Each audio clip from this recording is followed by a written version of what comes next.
Pourquoi les personnes qui vous contactent ne deviennent pas clientes? Aujourd'hui, je veux parler d'un problème que beaucoup d'entreprises vivent sans forcément mettre les bons mots dessus. Des personnes vous contactent, elles laissent leurs coordonnées, elles demandent des informations. Parfois, elles prennent rendez-vous. Parfois même, elles semblent être intéressées. Et pourtant, au final, très peu deviennent réellement clientes. Et ce qui est encore plus frustrant, c'est que sur le papier, tout semble fonctionner. Il y a de la visibilité, il y a des interactions et il y a du mouvement. Il y a aussi des demandes. Mais dans les faits, le chiffre d'affaires ne suit pas.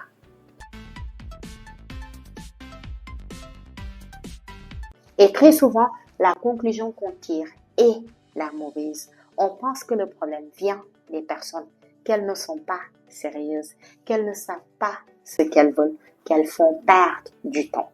Alors qu'en réalité, dans la majorité des cas, le problème ne vient pas d'elles. Recevoir des contacts, recevoir des demandes, recevoir des messages, ça rassure.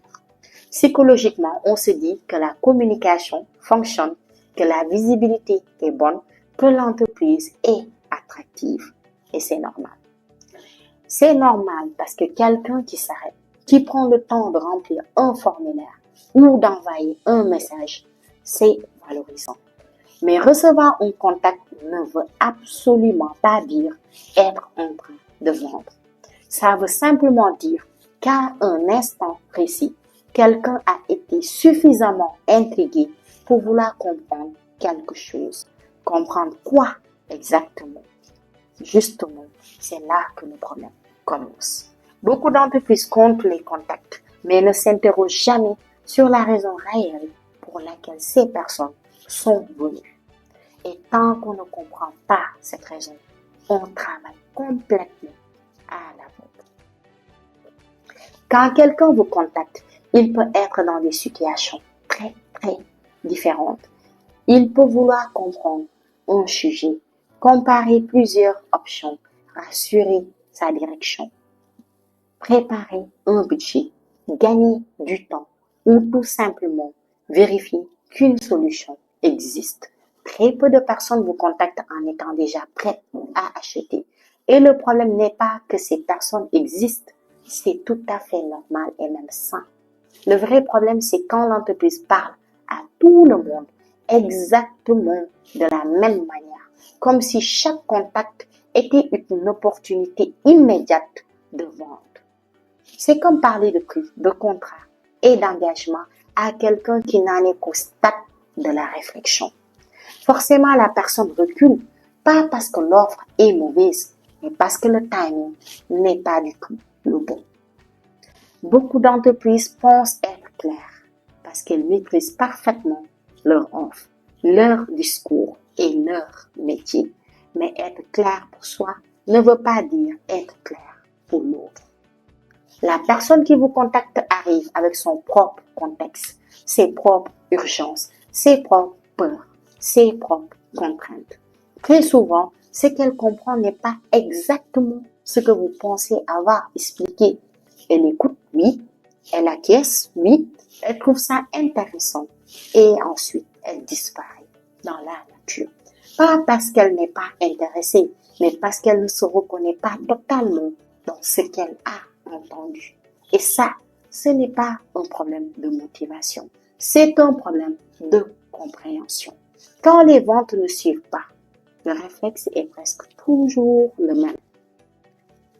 Il faut plus de demandes, plus de visibilité, plus de budget, plus d'action.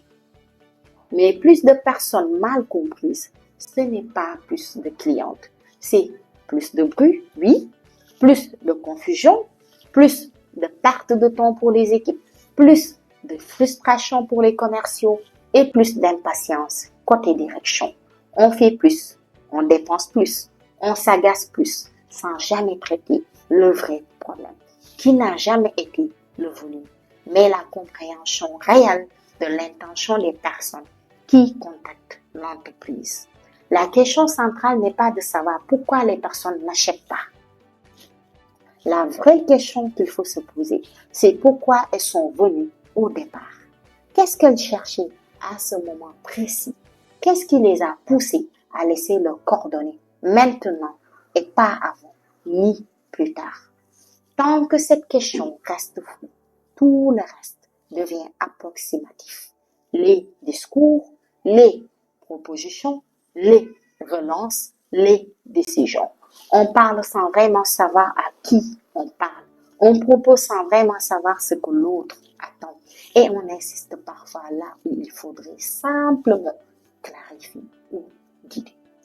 Le problème n'est pas que les personnes ne veulent pas devenir clientes. Le problème, c'est qu'on ne sait pas toujours pourquoi elles nous ont contactés. Et tant que cette raison n'est pas claire, on continuera à corriger les mauvais leviers, à faire plus d'efforts au mauvais endroit et à répéter toujours et encore les mêmes erreurs. Le jour où cette compréhension devient claire, les échanges deviennent plus fluides, les décisions deviennent plus simples et les ventes deviennent plus cohérentes. Si vous êtes un dirigeant ou un responsable marketing, posez-vous simplement cette question. Cette semaine, pourquoi les personnes nous contactent vraiment? Pourquoi les personnes nous contactent vraiment? Pas pourquoi vous pensez qu'elles viennent, mais pourquoi elles viennent réellement. Cette réponse-là a beaucoup plus d'impact que n'importe quel outil.